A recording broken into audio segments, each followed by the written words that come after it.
Buen día, República Oriental del Uruguay. Espero te encuentres bien.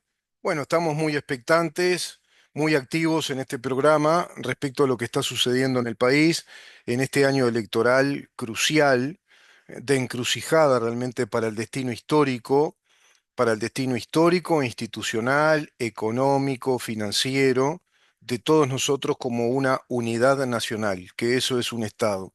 Vamos a hablar un poquito hoy, por lo menos a nivel de clase liceal.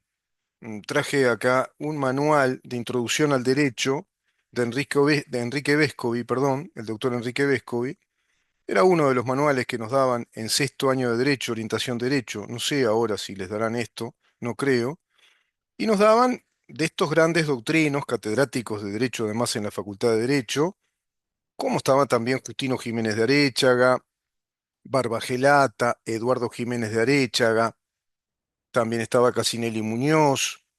Bueno, un montón de autores que habían escrito estas introducciones al derecho para los estudiantes en preparatorios, culminando el ciclo secundario, de aquellos que pretendíamos ingresar a la Facultad de Derecho, teníamos que tener esa formación previa, precisamente ese preparatorios, esa preparación para ingresar a la Facultad de Derecho y estudiar esas arduas ciencias jurídicas. El derecho es una ciencia lógico-sistemática, lógico-orgánica, lógico-filosófica también, ético-filosófica, inclusive lógico-matemática. Es una ciencia ardua el derecho. Es nada más y nada menos que el conjunto de todas las disciplinas o ciencias jurídicas que hacen a la conformación de una unidad de convivencia que es el Estado. Y estamos en un momento crucial en este año, bueno, a punto de desarrollar ese ejercicio connatural a la democracia que es el ejercicio electoral. Por un lado, el ejercicio electoral de nuestras autoridades, de las futuras autoridades de gobierno a nivel nacional. Vamos a elegir a nuestros representantes, es decir, a nuestros legisladores en primer término, esa es la primera vuelta, y en la segunda vuelta de este sistema de balotaje, directamente a quién va a ser nuestro futuro presidente y vicepresidente de la República Oriental del Uruguay. Pero no se agota ahí porque hay en este mismo caminar o en este camino electoral dos aspectos más, dos plebiscitos. Uno que está vinculado nada más y nada menos que al deterioro total, o si vos querés, al intento revolucionario de la destrucción de nuestro Estado de Derecho como un todo, como ese orden jurídico, como esa organización de reglamentos de conducta que están basadas en nuestras libertades y en nuestros derechos. Me refiero al plebiscito del PIT-CNT. Plebiscito del PIT-CNT contra la propiedad privada, contra los principios jurídicos consagratorios de los derechos inviolables de propiedad privada, del régimen de la seguridad jurídica respecto a los derechos adquiridos, según las situaciones jurídicas en las que nos vamos colocando bajo distintos regímenes legales que nos amparan, bajo el principio de la ultraactividad de la ley. Esto quiere decir que cualquier ley que es derogada deja de surtir efectos hacia el futuro, pero no respecto a todos aquellos que están bajo el amparo de esa ley. Esa ley sigue surtiendo efectos de por vida para aquellos que están bajo ese régimen legal, a eso se le llama ultraactividad de la ley.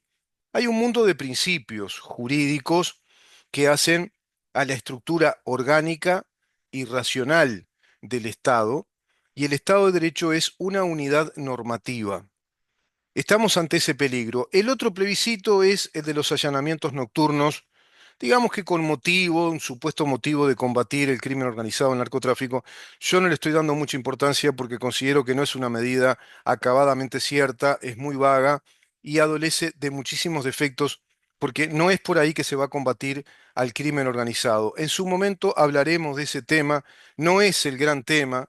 Hoy le va la vida al país respecto a este plebiscito que postuló, que llevó adelante el comunismo organizado a través del PCNT, que es el Partido Comunista del Uruguay. El Partido Comunista del Uruguay emprende con una enorme tarea revolucionaria para ellos, que es atacar directamente las bases, si vos querés, las bases de principios doctrinarios, jurídicos, filosóficos de nuestra constitución directamente como el basamento de nuestro Estado sobre principios muy determinantes, muy claros, muy determinados, y que son principios inclaudicables para nuestro Estado de Derecho, como la inviolabilidad del derecho de propiedad, como la legítima actividad en cualquier área de las actividades, en cualquier contexto de la actividad, sea en lo privado como en lo público, la legítima actividad proveniente de la propiedad privada, es decir, el libre emprendimiento, y la inviolabilidad de los derechos adquiridos también, como el propio derecho de propiedad, de acuerdo al sistema de la capitalización de los ahorros dentro del régimen de la seguridad social,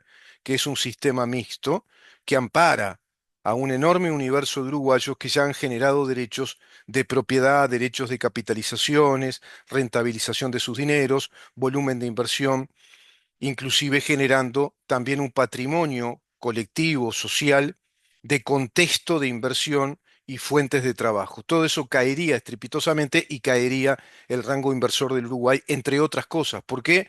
Porque caería nada más y nada menos que algo indispensable para el funcionamiento de un Estado, algo indispensable para el funcionamiento de la previsibilidad, inclusive en materia económica, en materia de inversiones, la previsibilidad de las conductas económicas de las personas, como lo es la seguridad jurídica. Entonces, hay dos puntos claves que yo veo en el programa, hay muchos más, pero hay dos puntos en las bases programáticas del Frente Amplio que dan clarísima cuenta del perfil ideológico totalitario que plantea el Frente Amplio para un próximo gobierno y a su vez la vocación revolucionaria para instalar un régimen totalitario que violaría aún mucho más nuestros principios como Estado de Derecho, nuestros principios jurídicos protectores de nuestras libertades.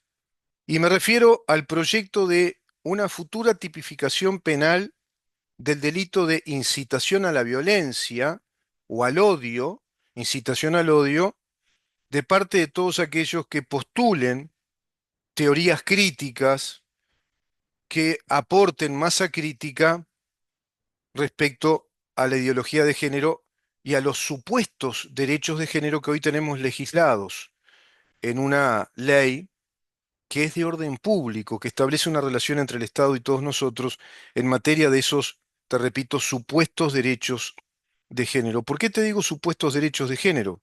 Porque vamos a repasar ahora rápidamente que en las ciencias jurídicas, en el derecho, no hay derechos por condición de, no hay derechos colectivos, no hay derechos sociales, no hay derechos de género. Los derechos son provenientes estrictamente de un centro de imputación de normas, de un centro de imputación de conductas bajo normas que son las personas físicas o las personas jurídicas. Es decir, el individuo es el centro de imputación de las normas en materia de derechos y de obligaciones.